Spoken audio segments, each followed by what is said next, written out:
Kuya Regan.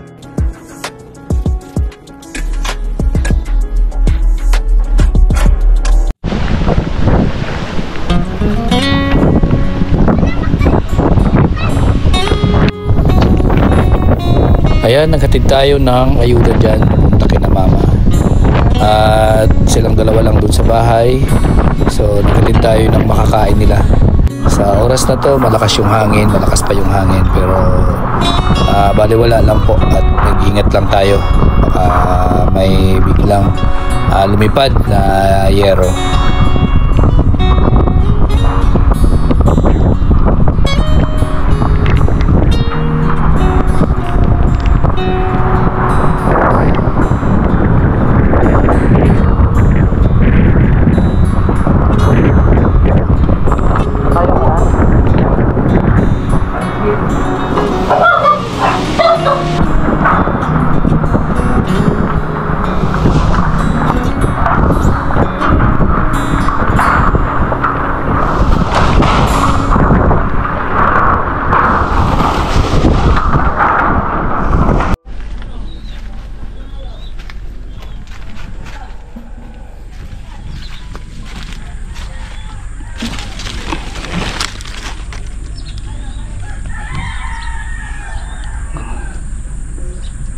Grabe, buwal yung yung puno ng aratilis. Yan, bagsak na yung ating bagong kubo. Grabe, ang lakas kasi ng hangin. Ay grabe, ito yung nangyari ngayon sa ating munting pahingahan. Ayan, bagsak yung mga saging. Ayan o, bagsak yung mga saging. Grabe, daming kalat.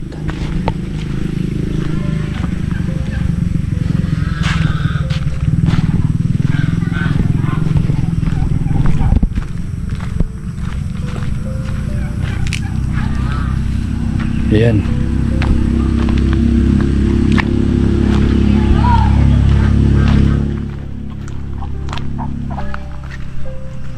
Mga punong saging. Ayan, bagsak. Yung ayan o, mga bagong sibol na mga nyog o, ayan o, bagsakan sila.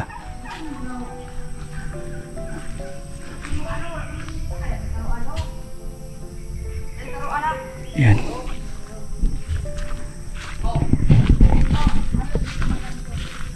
Grabe o, buwal yung mga saging at nyog na ayan, mga bagong tanim na nyog o.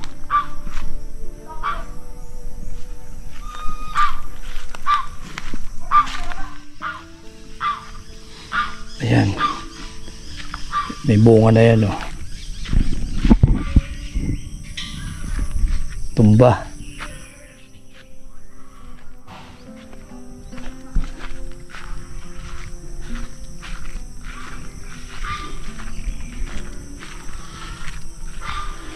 Ayan, buwal yung isang bagong tanim. Ayun pa o, dami. So ang kinagandahan dito na ginawa natin bago pa bagyo, bago pa pumasok si Juan, pinaputol ko yung nyug na yan. Sobrang taas niyan, ayun pa. At yun, kasi kung nagkataon na hindi ko natanggal yan, baka nadaganan yung bahay, yung kubo. Yan po. Kaya pinaalis ko po yung mga yan, yung malalapit dito sa kubo na mga puno ng nyog. Sobrang taas na pati mga yan. Kung nagkataon, sigurado basag yung kubo. Ayan po ang nangyari dito.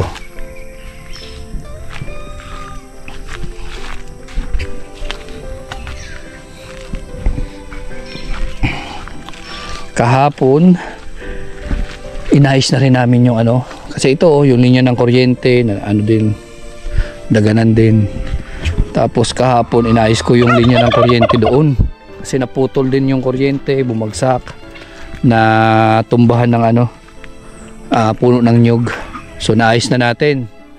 At yung mga kalat dito, nalinis na rin ang ating kasamahan dito sa bundok. Ayan, medyo malinis-linis na. So maraming buko na naglaglagan. Ayan, dinala na namin doon sa bahay. Ayan ang lagayan ng aso, bagsak na rin. Ayan, yung puno ng saging, oh. Ayan, puno ng saging.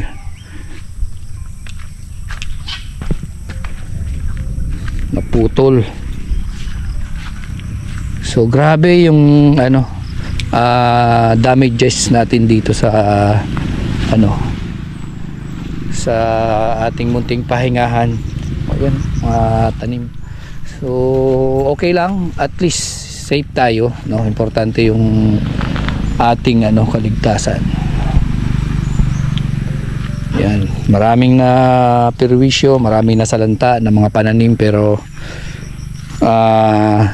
tatanim ulit natin, panibago na naman ulit.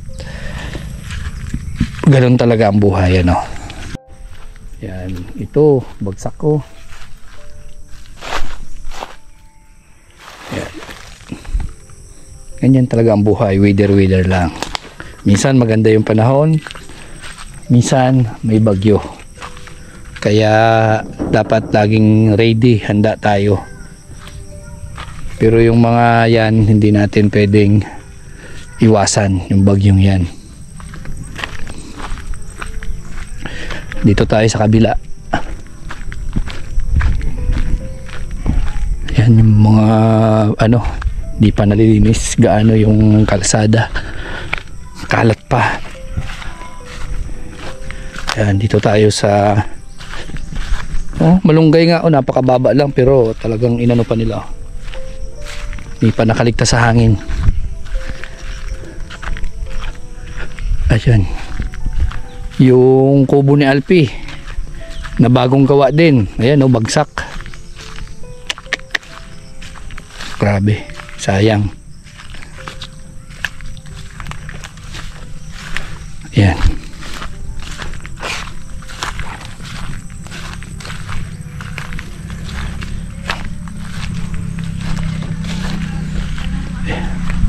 Putol.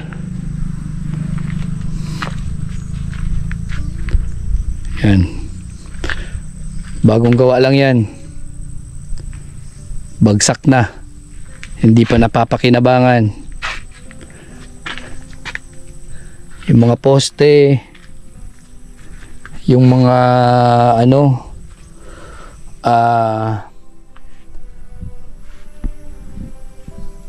ito, yung mga niya, trusses niya, yan, sa sobrang lakas ng hangin, putol. Yung poste, buwal. Yan, so panibagong pera na naman ito, sigurado. Panibagong trabaho, panibagong pera na naman. Yan.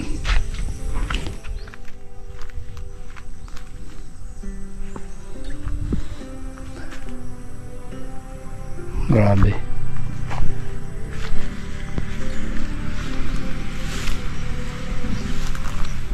So yan po yung ating update dito sa pangyayari dito sa ating munting pahingahan.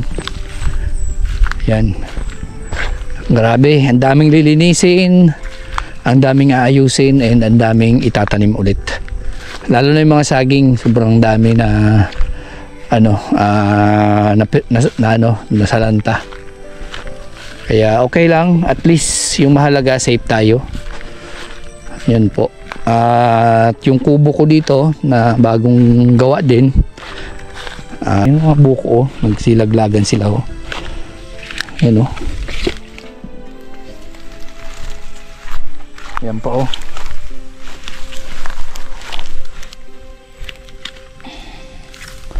So dalhin natin dun sa kabila para makain ng mga bata.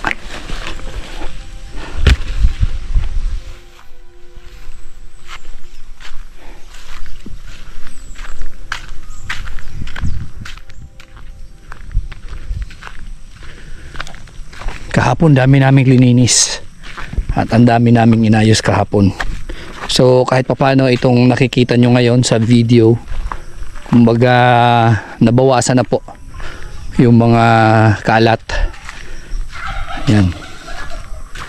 Ito, buti na lang pinatanggal ko yung puno na yan, kung hindi baka yung antena natin yan nahampas ng mga dahon, baka posibilidad pang bumagsak. Ayan po. So dito tayo sa aking pinagawang kubo. Buti na lang ito yung halos walang damage sa kubo na to, yung bagong kubo. So matibay yung pagkakagawa, maganda yung pagkakagawa kasi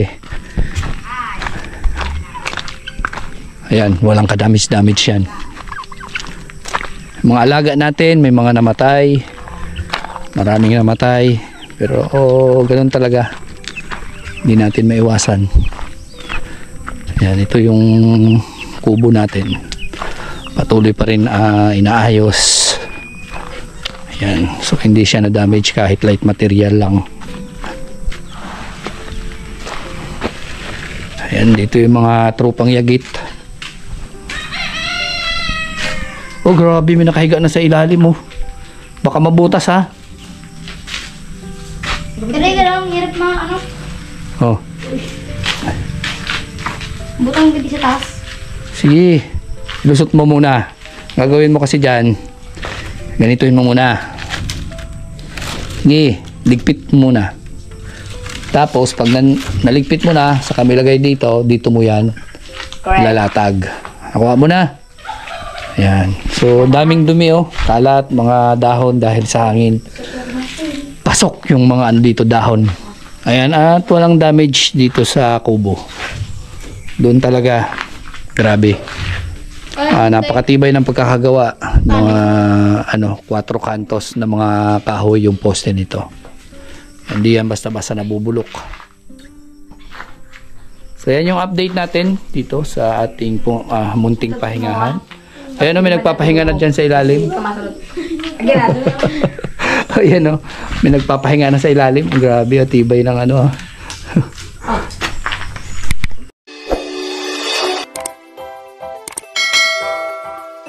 Kaibigan at kasama nyo, Kuya Regan Vlog.